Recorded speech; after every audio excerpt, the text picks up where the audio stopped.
Hey, you probably weren't expecting to see me on here. I'm gonna put this on my Facebook.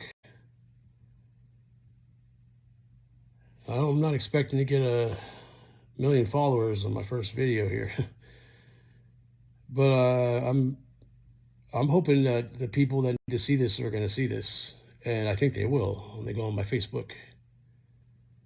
And I'm making this video today about this problem, about Cassie. I'm at my wit's end with her now, and I don't think there's much more I can do. And unless somebody has some kind of ideas or advice that they could put in this situation, I don't think it's gonna work out.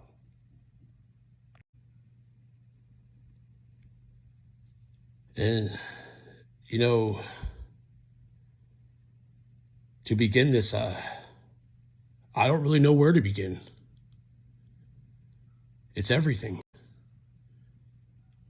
But I think it might come down to her just not even trying anymore. Her just looking like a complete train wreck. I don't like being seen in public with her anymore. That's how bad it's gotten. We went to the big indoor shopping mall, and I just want to keep away from her now. I work real hard. I deserve an attractive wife. When I get back from work every day, I should come home to a steak dinner and an incredibly beautiful wife who's happy to see me. But do you know what I get? I come home every day after a hard day's work to a wife that is morbidly obese and who dresses in sweatpants and a sweatsuit or a sweatshirt, whatever it's called. Maybe there's some tater tots, some fish sticks or whatever left in the microwave for me. And the rest of the night I've got to sit there and stare at some obese creature in a gym suit that can't even bother to comb its hair. Just a complete wreck. And not only do I feel embarrassed by this situation, but look at the type of role model that she's giving our children. And really think about that and ask yourself, would you stay in this situation? And yeah, I know she works. You know she works. But who works more? Who brings home the bread? Who's the breadwinner? Who's the one that actually makes a living wage that can support a family? She works part-time at a grocery store. She has the time to make herself into something a lot more than what she is. And she refuses to do that. So after I work all day, doing extremely stressful stuff, making big decisions, every day I feel like I'm going to have a heart attack there. And do I get to come home to a beautiful, grateful, loving wife with a steak dinner? No, you know I don't. That's not what I get.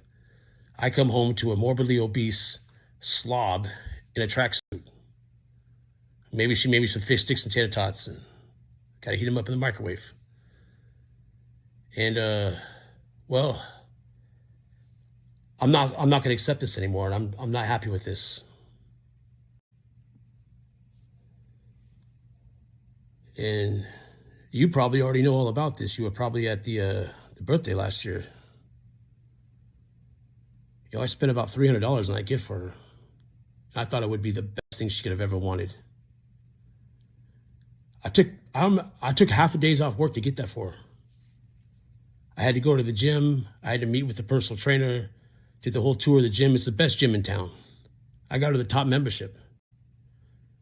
And you've seen how she reacted to me when I gave it to her on her birthday. I mean, what in the hell was that? That was one of the most thoughtful gifts I've ever given anyone.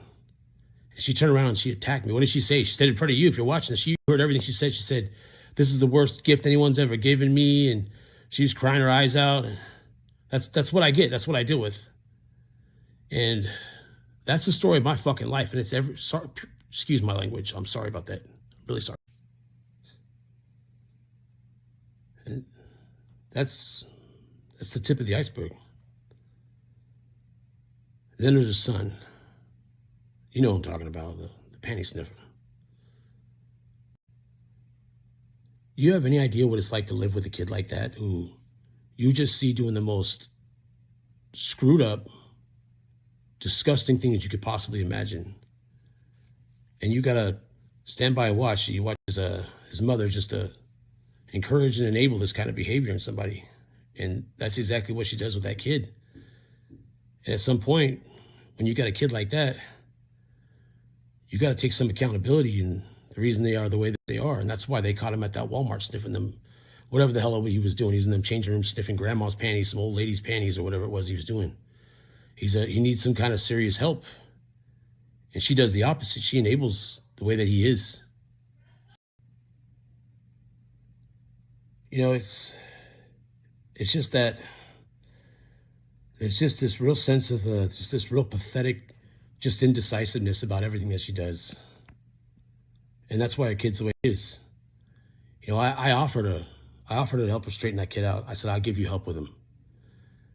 And she wouldn't take it.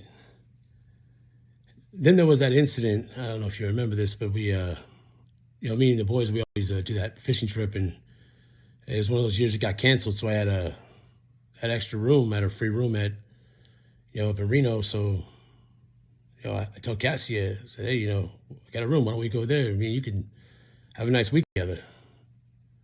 Well, I didn't realize that the panty sniffer, he wasn't as old as he wasn't mature enough to be put in that position.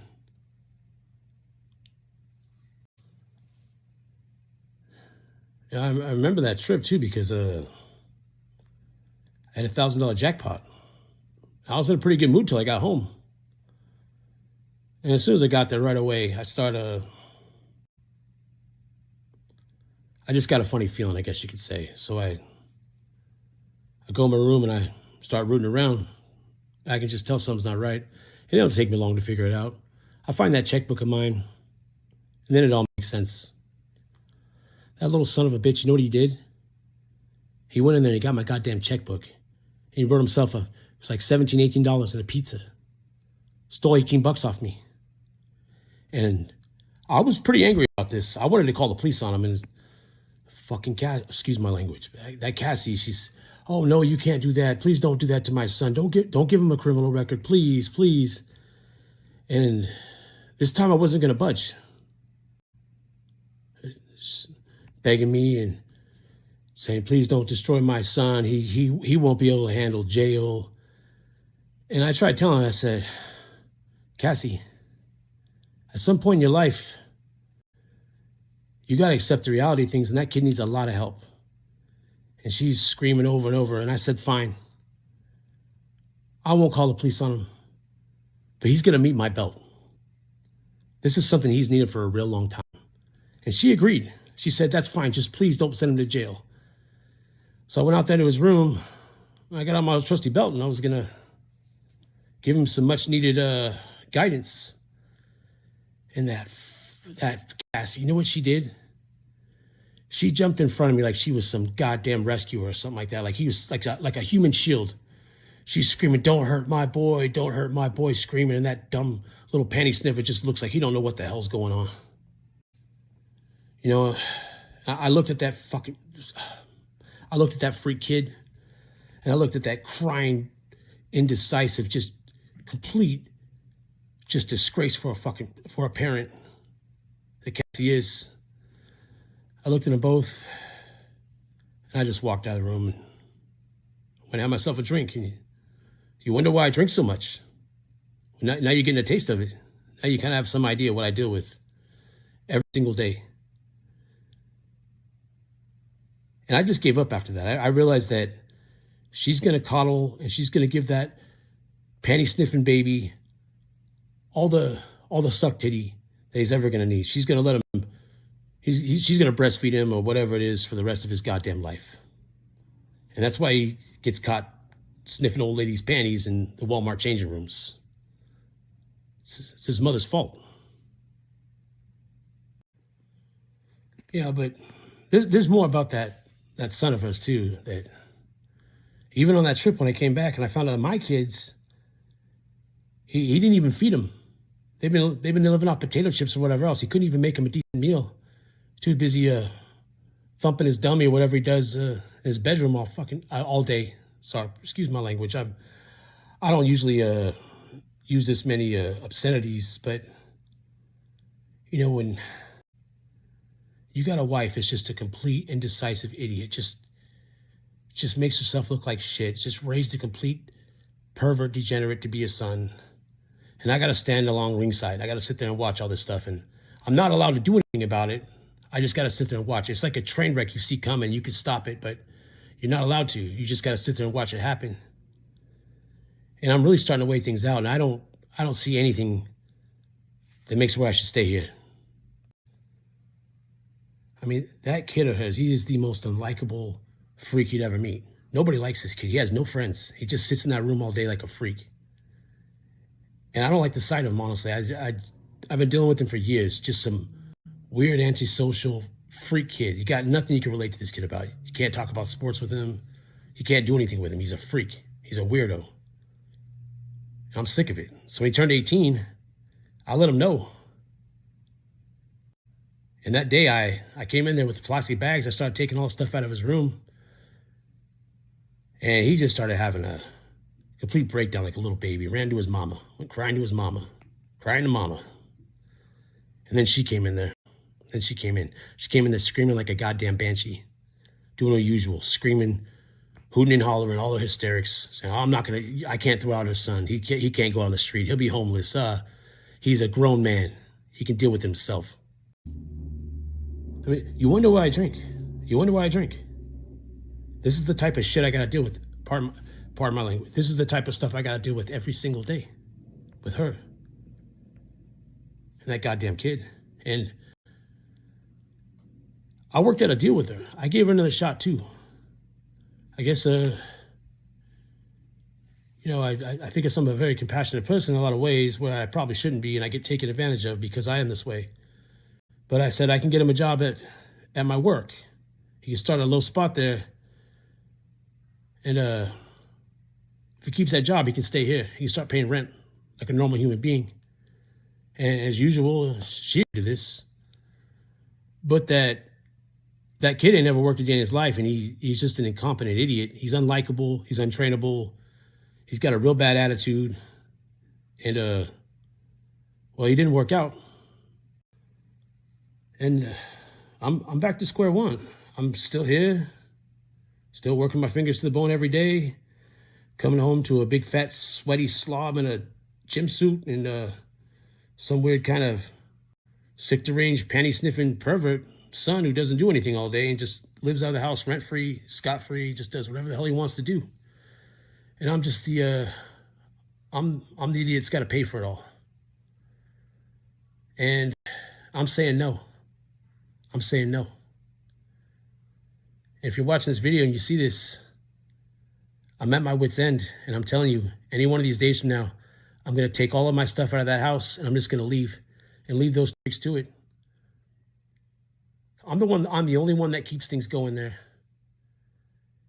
And I am not appreciated. I am not valued. I am not anything to them. And I am sick of it.